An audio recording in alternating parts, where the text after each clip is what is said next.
Салом алейкум хонандагони азиз. Ман омӯзгори фанни математика Раҳимов Амон мебошам. Имрӯз ҳамроҳи шумо мавзӯи зарби касрҳои алгебравӣ ё тақсими касрҳои алгебравиро ҳамроҳи шумо дида мебароем.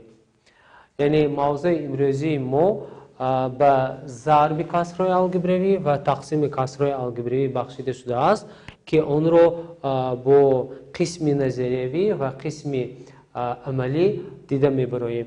Яъне бигузор касри алгебравӣ ба намуди P аз x тақсими Q аз x зарби L аз x тақсими K аз x дода шуда бошад. Барои зарб кардани ин ду касрҳои алгебравӣ мо бояд суратро бо сурат зарб занем ва махраҷро бо махраҷ зарб занем. Яъне менависем P аз x зарби L аз x тақсими Q аз x зарби K аз x. Агар лозим бошад, яъне агар касрҳоро ихтисор кардан мумкин бошад, ин касрҳоро ихтисор карда баъд ҷавоби пурраи онро менависем.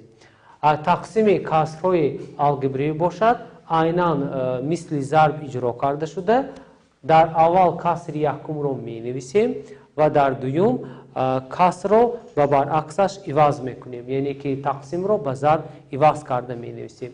Яъне бигузор P аз x тақсими Q аз x тақсими L аз x тақсими K аз x касрҳои алгебравӣ дода шуда бошанд. Яъне касри алгебравӣ якумро бетағйир мегузорем P аз x тақсими Q аз x тақсимро ба аломати зарб иваз карда ҷойҳои махраҷ ва суратро иваз менамоем. Яъне K аз x тақсими L аз x ва дар натиҷа суратро бо сурат, махраҷро бо махраҷ зарб мекунем. Яъне P аз x зарби K аз x тақсими Q аз x зарби L аз x.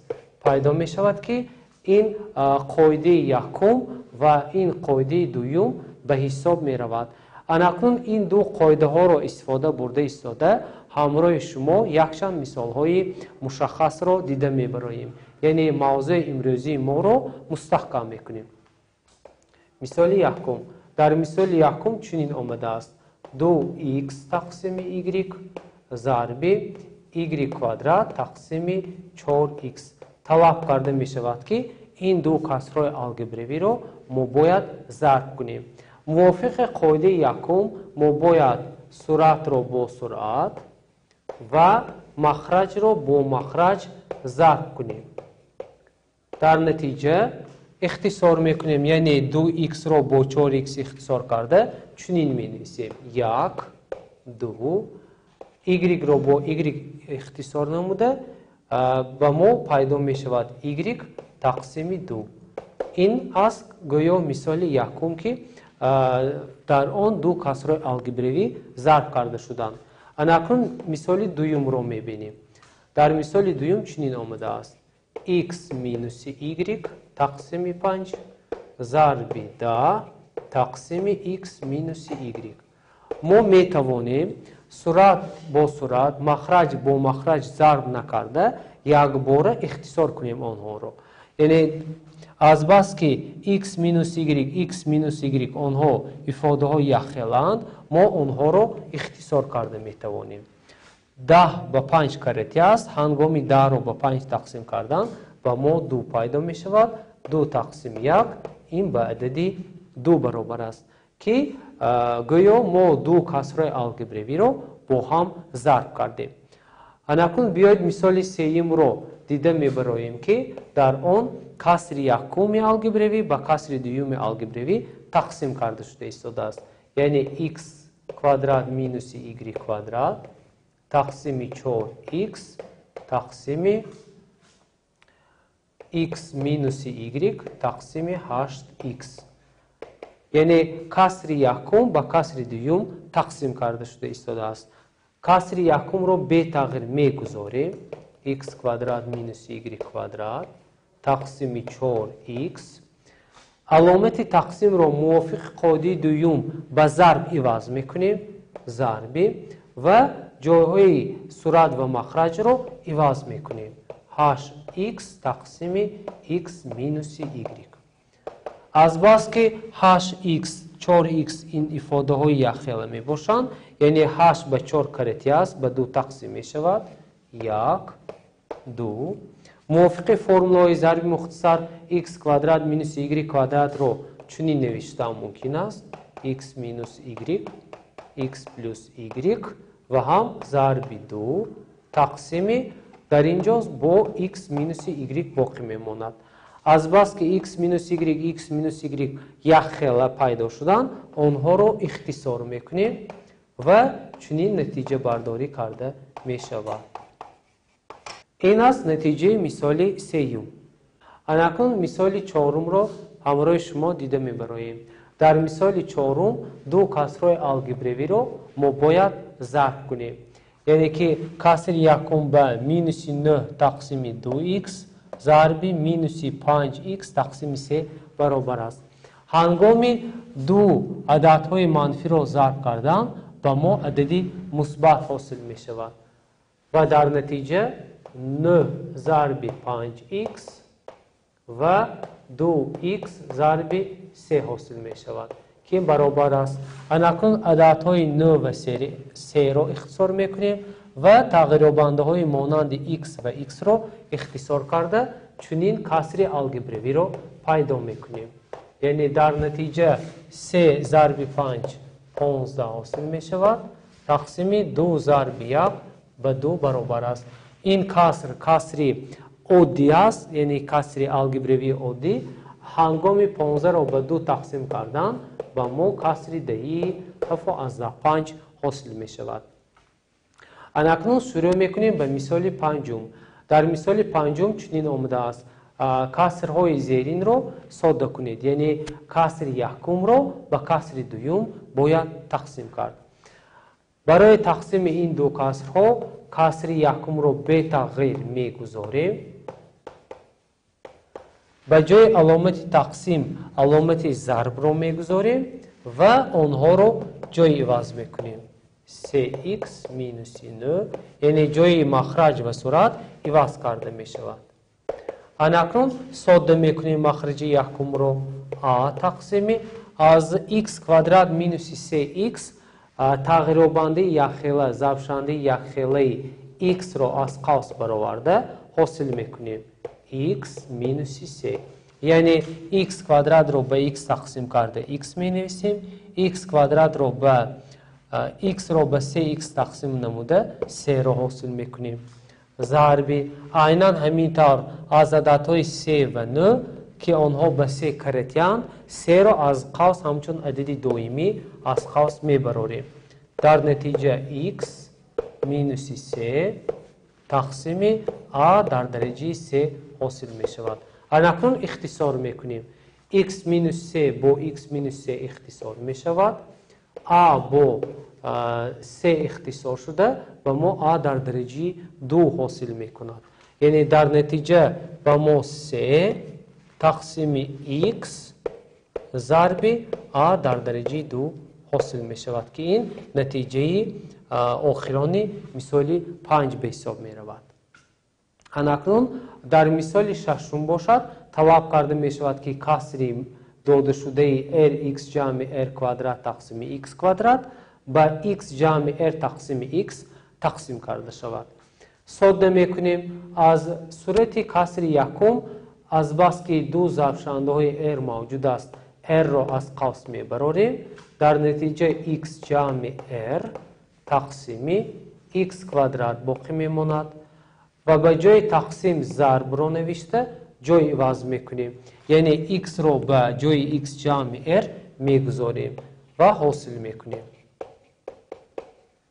خیلی که از این دو کسر معلوم گردید افاده یا خیلی آنها اختصار کرده می شود و در نتیجه با ما r تقسیم x باقی می ماند که نتیجه مثال ششم به حساب می رود. مثال هفتم، یعنی در مثال هفتم چنین آمده است 6mx ضرب ab تقسیم 2mx کوادرات. از بس که 6mx این ifade بوتون است، این را به نمود کسری چنین می نویسیم. یعنی هنگامی 6mx را به 1 تقسیم کردن و ما کسری الگبروی حاصل می شود. یعنی 6mx تقسیم 1 ضرب ab تقسیم 2mx کوادرات. اکنون موافق قاعده ما می توانیم mx اختصار کنیم، 6 رو با 2 اختصار کنیم و باقی مانده تغییر بنده ها رو ضرب کنیم. یعنی 1 و 3 m رو با m اختصار میکنیم، x رو با کوادرات اختصار نموده، چنین نتیجه رو حاصل میکنیم. 3 ab تقسیم در مخرج به ما تغییر بنده x میموند که این جوابی مثالی هفتم به حساب می رود. اکنون در مثال هشتم 15 y کوب تقسیم 25 y کوادرات تقسیم 4x رو تقسیم میکنیم. یعنی این ifade رو نیز به نمود کسر تبدیل می دهیم. یعنی در مخرج اون 1 رو میگذاریم. پس 15 y کوب تقسیم 1 به جای علامت تقسیم علامت ضرب رو نوشته، جای کسر دوم رو عوض میکنیم. یعنی 4x در صورت و در مخرج 25 y کوادرات حاصل می شود برابر. اکنون اختصار میکنیم. یعنی 15 با 25 اختصار کرده می شود. آنها رو به عددهای 5 تقسیم میکنیم. 3 و 5 y کوب با y کوادرات نیز اختصار کرده می شود و در نتیجه با ما 3y ضرب 4x تقسیم 5 باقی میماند. این برابر است به 3 را به 4 ضرب کردن 12xy تقسیم عددی 5 حاصل می شود که جوابی مثال هشتم است. اکنون در مثال نهم باشد کسر الگبروی x کوادرات مینوس 10x جمع 25 تقسیم 3x جمع 12 رو با کسر 2x مینوس 10 تقسیم x کوادرات مینوس 16 تقسیم میکنیم. خیلی که معلوم گردید صورت یکم رو ساده میکنیم، اینه که تبدیل میدیم.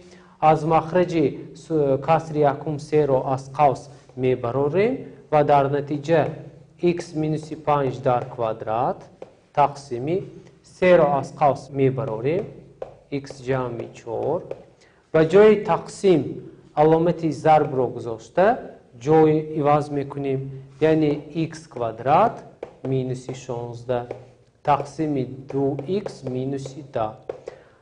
کسر یکم رو به تغییر میگذاریم. یعنی x مینوس 5 در درجه 2 تقسیم 3 ضرب x جمع 4 ضرب. اکنون از x کوادرات مینوس 16 یعنی که این ifade رو به ضرب کننده ساده موافق فرمول ضرب مختصر جدا نموده می نویسیم.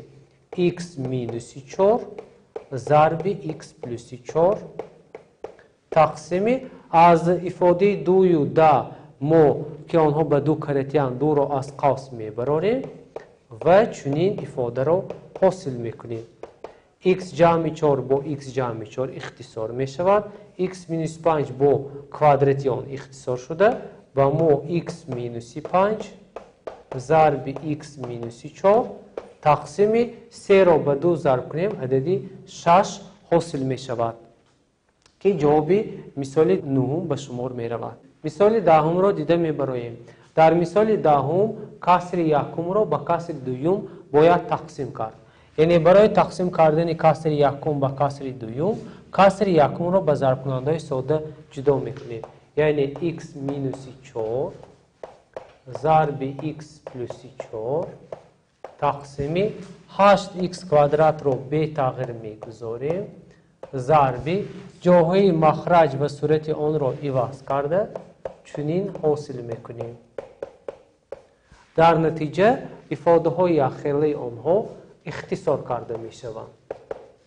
1 2 x کвадрат اختصار شده و ما حاصل می شود x مینوس 4 تقسیم 2x. نتیجه مثال دا به حساب می رود. اکنون برای ساده کردن مثال دوم اول x کوب مینوس 27 رو به نمود کسری می نویسیم، یعنی که یک می گذاریم. کسر یکم رو به تغییر می گذاریم.